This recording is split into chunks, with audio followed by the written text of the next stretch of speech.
Here's a detailed version of a story involving the Buddha and wise men. This expanded tale is designed to reach approximately 6,000 words. It delves deeply into the philosophical ideas, interactions, and lessons involved while maintaining the essence of Buddhist wisdom. The Buddha and the dispute of the wise men. In the ancient city of Shravasti, renowned for its prosperity and cultural significance, there arose a great intellectual conflict. This was no ordinary quarrel, for it involved the most learned sages and wise men from neighboring regions. Each of them was famed for their scholarship and profound understanding of spiritual doctrines, yet their pride had become their undoing. Their endless debates on the nature of truth and reality had escalated into heated arguments, threatening the harmony of the city. The king of Shravasti, a devout patron of wisdom, grew deeply troubled. Though he respected the learned men, he knew their disagreements were unsettling the peace of his kingdom. Hearing of the Buddha's unparalleled wisdom and impartiality, the king sent an envoy to invite him to mediate the dispute. The Buddha's arrival. When the Buddha arrived, his serene demeanor and calm presence immediately soothed the atmosphere. Clad in simple robes and carrying his alms bowl, he was greeted with reverence by the king and the people of Shravasti. The wise men, however, were skeptical. Each regarded the Buddha with curiosity, but also with a subtle hint of superiority, confident that their intellects would challenge even his insight. The king explained the situation to the Buddha. Venerable sir, these wise men have devoted their lives to the pursuit of truth. Yet their interpretations differ so greatly that they cannot agree. They have come to you seeking resolution. Only your wisdom can guide them to harmony. The Buddha nodded, his eyes radiating compassion. Bring them to me, he said, and let us uncover the source of their discord. The wise men present their truths. The first to speak was a Brahmin scholar named Satyadeva.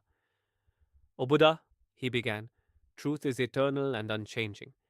It exists beyond the realm of the senses and can only be realized through the sacred texts and rituals. Those who deviate from this path are lost. The second was an ascetic named Mahesh who lived in solitude in the mountains. No, he countered, truth is found in renunciation. The senses are a trap, and the world is an illusion. Only by abandoning desire can one glimpse reality. The third, a philosopher named Yashodhara, shook her head. Both of you are mistaken, she said. Truth is neither in rituals nor renunciation. It is in the mind's capacity to reason and reflect. Through logic and analysis, we can understand the universe. The fourth, a mystic named Chandrakirti, smiled enigmatically. Reason is limited, he said. Truth cannot be grasped by the mind, it must be experienced directly in the silence of meditation. As each wise man spoke, their arguments grew more impassioned. They interrupted one another, insisting their views were correct.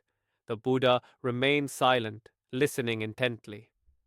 The wise men were humbled by the Buddha's story, but their egos were not yet entirely subdued. One of them, the philosopher Yashodhara, asked, if truth is so vast, how can anyone ever hope to know it? The Buddha replied, truth cannot be confined to words or concepts. It is like the ocean. A cup cannot contain the entire sea, yet it can hold a part of it. Similarly, your understanding is like a cup. To approach the vastness of truth, you must empty your cup and allow it to be filled anew. The mystic Chandrakirti spoke next. But how can we empty the cup, O Buddha? The mind clings to its beliefs like a vine to a tree. The Buddha smiled. Through mindfulness and self-awareness, observe your thoughts without attachment. See them for what they are, transient and conditioned. When you let go of clinging, the mind becomes clear, like a still lake reflecting the moon. The ascetic Mahesh asked, but is renunciation not the ultimate path? Should we not abandon the world to find truth? The Buddha shook his head. Renunciation is not about rejecting the world, but about letting go of attachment. A lotus grows in muddy water yet remains pure. Similarly, one can live in the world without being tainted by it.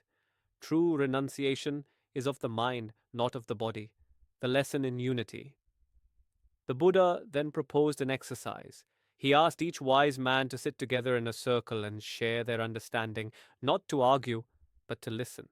For a flame to burn brightly, it needs both air and fuel. In the same way, wisdom arises when we listen and reflect, not when we try to extinguish another's light, he said. The wise men hesitated but obeyed. As they shared their views, they began to see the common threads in their beliefs. They realized that each perspective was like a piece of a puzzle, incomplete on its own, but forming a greater picture when combined. The resolution. At the end of the day, the wise men bowed before the Buddha. You have shown us the path of harmony, said Satyadeva. We were blinded by our pride and failed to see the bigger picture. The Buddha smiled. Wisdom is not in knowing everything, but in knowing that you do not know. It is in humility and openness, in seeing the unity within diversity. The wise men vowed to work together, sharing their knowledge for the benefit of all. The city of Shravasti, once divided by discord, became a beacon of unity and learning. As the Buddha prepared to leave, the king asked him, Venerable Sir, what is the greatest truth of all? The Buddha replied, The greatest truth is compassion. For when the heart is filled with compassion, there is no room for pride, anger, or division. Compassion is the bridge that connects us all. With these words, the Buddha departed, leaving behind a transformed city and a timeless lesson. Conclusion. The story of the Buddha and the wise men teaches us the value of humility, open-mindedness, and compassion. It reminds us that truth is vast and multifaceted, and that unity arises when we embrace diversity. Through mindfulness and mutual respect, we can transcend our differences and work toward a greater understanding of the world and ourselves.